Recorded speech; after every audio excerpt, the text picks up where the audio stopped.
et votre indépendance qui, nous, Monsieur le Président, nous inquiète. Mais, Monsieur le Président, honorable assesseur,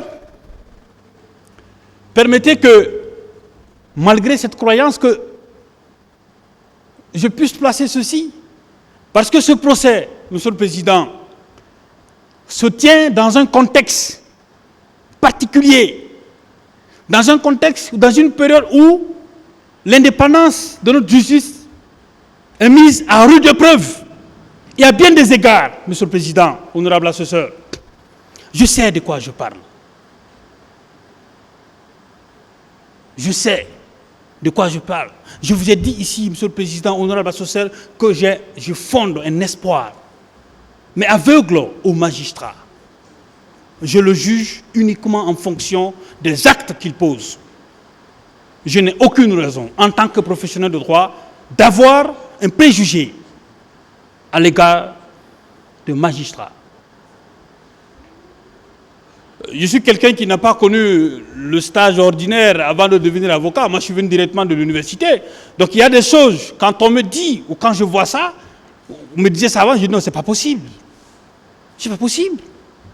Comme je le disais tout à l'heure, le magistrat doit faire l'effort de se hisser à la hauteur de Dieu, même si ce n'est pas possible, parce qu'il représente Dieu sur terre.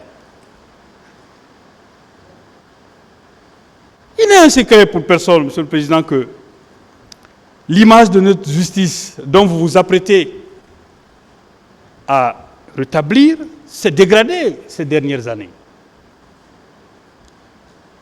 Elle est devenue méconnaissable. Aux yeux impuissants de Guinéens le plus respectueux des institutions de son pays. Moi, je crois à la justice. C'est pourquoi, quand j'écris, c'est fini. Moi, quand je pose des actes, ce qui me lie au magistrat, c'est sa décision. C'est ce que je viens faire devant lui, plaider, pas autre chose, considération. C'est pourquoi j'ai été choqué par certaines déclarations faites ici qui nous touchaient dans notre dignité en tant qu'avocat. Parce que j'appartiens au collectif du capitaine Dadis. Un collectif d'intégrité qui croit aux vertus du droit. Rien que du droit. C'est pour ça que nous ne parlons que du droit. Monsieur le Président, il faut qu'on l'admette. Et force est de constater que la faiblesse ou la fébrilité de nos démocraties en Afrique, c'est dû à la fébrilité de l'institution judiciaire ou à la faiblesse de l'institution judiciaire. Ces institutions, Monsieur le Président, se laissent affaiblir en s'accommodant aux mécanismes mis en place pour saper son indépendance à travers plusieurs procédés. Les magistrats, dans certains contextes, ont peur d'être renvoyés à l'intérieur du pays. Pour dire que si je vais à l'encontre, ou d'autres même pensent que qu'est-ce que l'exécutif va dire, qu'est-ce que tel va penser pour si je rends une telle décision. Comme le rappelait un ancien président de la Cour constitutionnelle de la Côte d'Ivoire qui est décédé, il dit le magistrat, le juge, homme de droit, doit être droit. Il ne doit, en rendant sa décision, n'avoir de réflexe que la loi.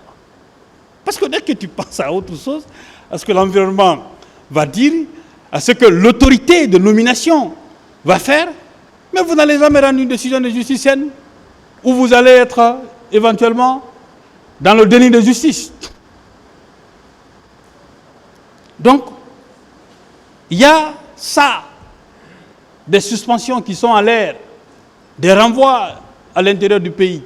Comme si, quand on prête serment, l'on n'accepte pas l'on ne prête pas serment pour aller servir dans tout le pays, pour la République. On doit se départir de cela pour pouvoir y aller. Il appartient aux hommes de droit sur lesquels fondent les espoirs de nos démocraties, de nos institutions, de la survie même de notre nation, pour que l'Afrique puisse bouger. C'est pourquoi je vais vous rappeler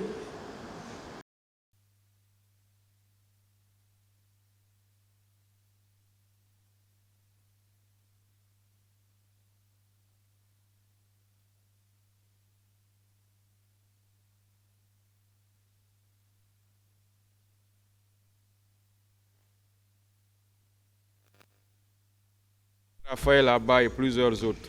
Venez, s'il vous plaît. Maître Almami Samori Traoré.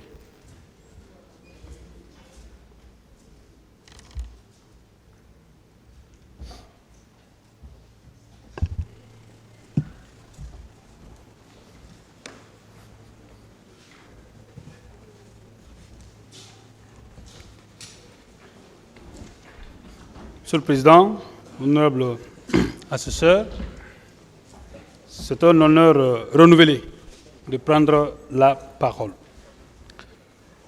Je disais que le Président a fait une adresse à la nation pour présenter ses condoléances aux familles éplorées avant d'éclater les journées du mercredi 30 septembre et du jeudi 1er octobre 2009 comme journée de deuil national, 2 jours de deuil national.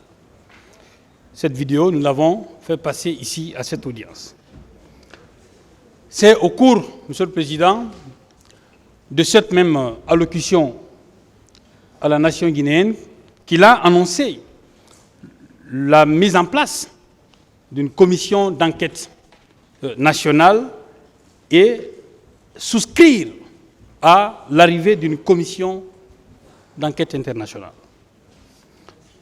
Le lendemain des événements, le président s'est présenté au chevet des malades, à l'hôpital universitaire d'Onka, pour apporter son soutien et compatir à leur douleur. En début octobre, Monsieur le Président, le chef de l'État, le capitaine Moussa Dadis Camara et le Premier ministre d'alors, M. Kabinet Komara, ont exprimé par écrit la volonté du gouvernement guinéen de coopérer avec la commission d'enquête internationale et faciliter son travail. Ce que je dis là ressort de la commission d'enquête internationale et même de la commission d'enquête nationale. Ce n'est pas un commentaire qui a été fait dans ces documents, ce sont de faits qui ont existé. Monsieur le Président, comme on le disait le président Ahmed Sékou Touré, la dignité c'est de faire ce qu'on dit. Le président Dadis a, par ordonnance, numéro 053/CNDD/SGG/2009 du 7 octobre 2009, créé une commission nationale d'enquête indépendante. Par un autre décret, numéro 210, en date du 16 octobre 2009, il a nommé 16 membres de cette commission. Le quorum de 16 n'ayant pu être atteint, le président a pris une seconde ordonnance, en l'occurrence l'ordonnance numéro 057 du 30 octobre 2009. Le même jour, il a, par décret, nommé les membres de la dite commission. Monsieur le Président, honorable assesseur, dans cette salle, il a été peiné d'entendre le ministère public, représentant de la société guinéenne, qui, de par sa fonction, se confond souvent à l'État et à l'exécutif.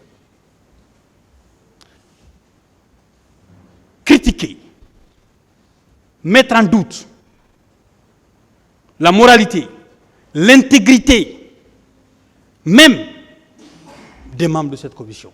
Pourtant, Monsieur le Président, comme lui, le président de cette commission était un magistrat. C'était un magistrat. Je peux comprendre que la partie civile se permette un tel exercice.